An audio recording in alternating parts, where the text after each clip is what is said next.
All right, let's talk about the concept of escapism and how to escape from this wicked, evil, disgusting world. The reason why I start off like this is because this is what people think when they think when we're talking about the tribulation. They're thinking we're talking about escapism. Isn't that beautiful? Isn't that just amazing? And that's not what we're talking about when we're talking about the rapture. And I'll dive a little bit into my thoughts around that. But they think, oh, people are so wicked and this world is just disgusting and this is why you want to escape, or this is why, or this is a person saying this to themselves, I just can't wait for the Lord to come because then I don't have to deal with these people, these wicked people. And I'm here to say that's not what it's about. It's not what it's about. I am quite comfortable staying here if the Lord tarries 10, 50, 100, however long I get on this life, however long the Lord allows me to live here on earth. So look at this. This is beautiful. This is gorgeous. This is my wife's mother's farm. And we go for walks. Last night we were, my wife has four sisters. So there's 5 girls altogether. And 3 of them last night were taking pictures in this field with an amazing sunset. It was just beautiful. And 2 nights ago, we were all out here watching the super moon. And I had never seen a moon that big in my life. And I'm like, rapture imminent, just kind of kidding around, you know, kind of laugh, ha ha ha.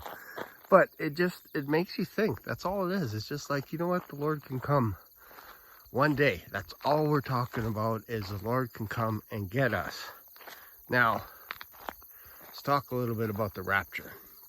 There are people that are saying the Lord doesn't come back twice because it clearly says in the book of Revelation, I always jump there, that when the 7th trumpet sounds, all this stuff is going on.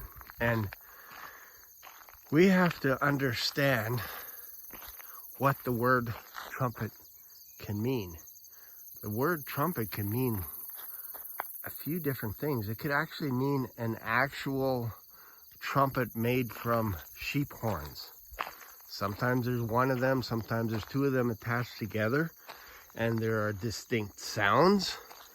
You give a blast, you give a long blast, all this kind of stuff, and it could mean, especially back in the days of Israel, this is the time to assemble. When you hear this blast, when you hear a different type of blast, that means we are getting ready to go, to move on, or to go to war, whatever it is. Even around the walls of Jericho, there were different trumpet sounds being blasted around Jericho. So that is one type of trumpet. Another type of trumpet is whenever God speaks, there are times where you could treat it like, wow, God is speaking like a trumpet, like it's so powerful. And in the book of Revelation, John even hints at this, saying, I heard a voice like a trumpet. He didn't hear a trumpet, he heard a voice like a trumpet. And Jesus calls himself the first and the last, the beginning and the ending. Not the end, the ending. So the beginning and the ending.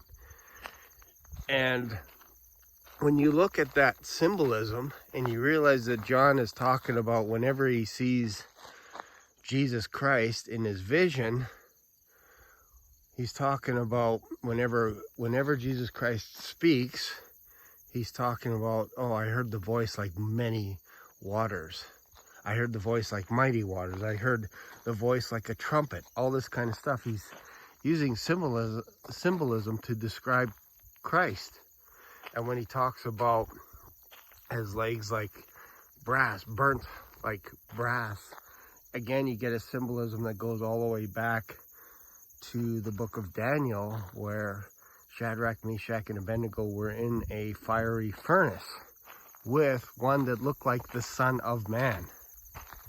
So it's interesting. There is symbolism, and I believe if you want to understand the book of Revelation, you have to understand the book of Daniel, because I believe the book that was sealed in Daniel's day was the book of Revelation. And when John was on an island, an Isle of Patmos, if you will, there's debate if he was in prison or not. Maybe he was just on the island getting a vision from the Lord.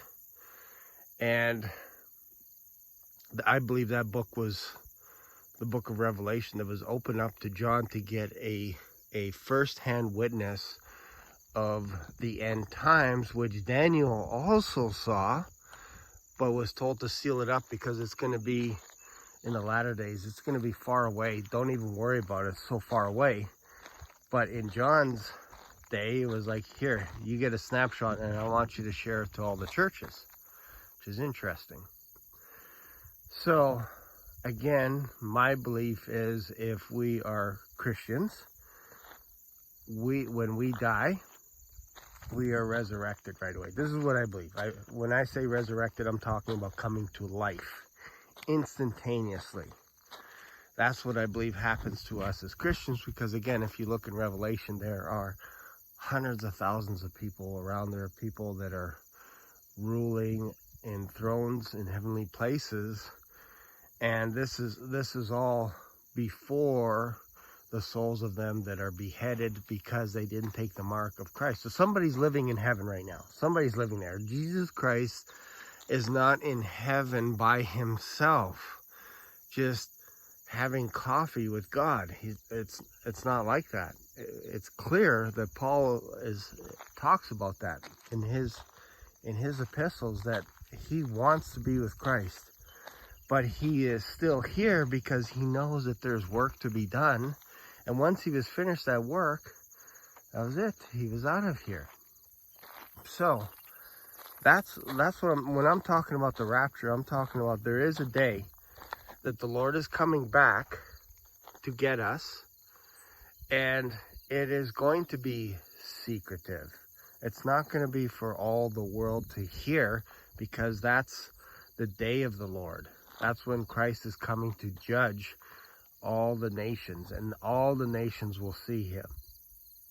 But when his appearing happens, he's only coming for the Christians to go to heaven. And this is where we will be with him forever, and we're also going to be caught up to meet those that have slept.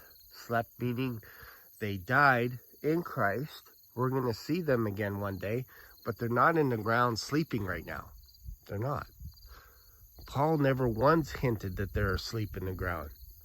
Instead, he said we'll all be changed in the twinkling of an eye, meaning every one of us, whether we die or whether we're alive when he comes to gather us unto him before the tribulation.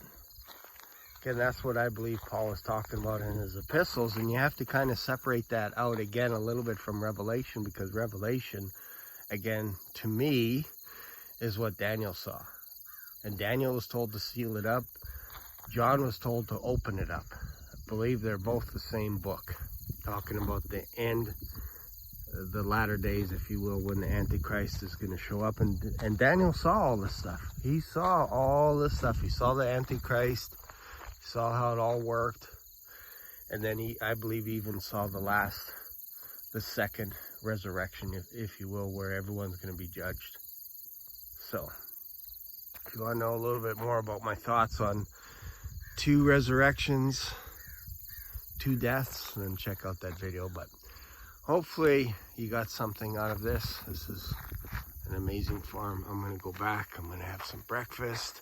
Hope you're having a wonderful day, and I'll see you in another video. Bye for now.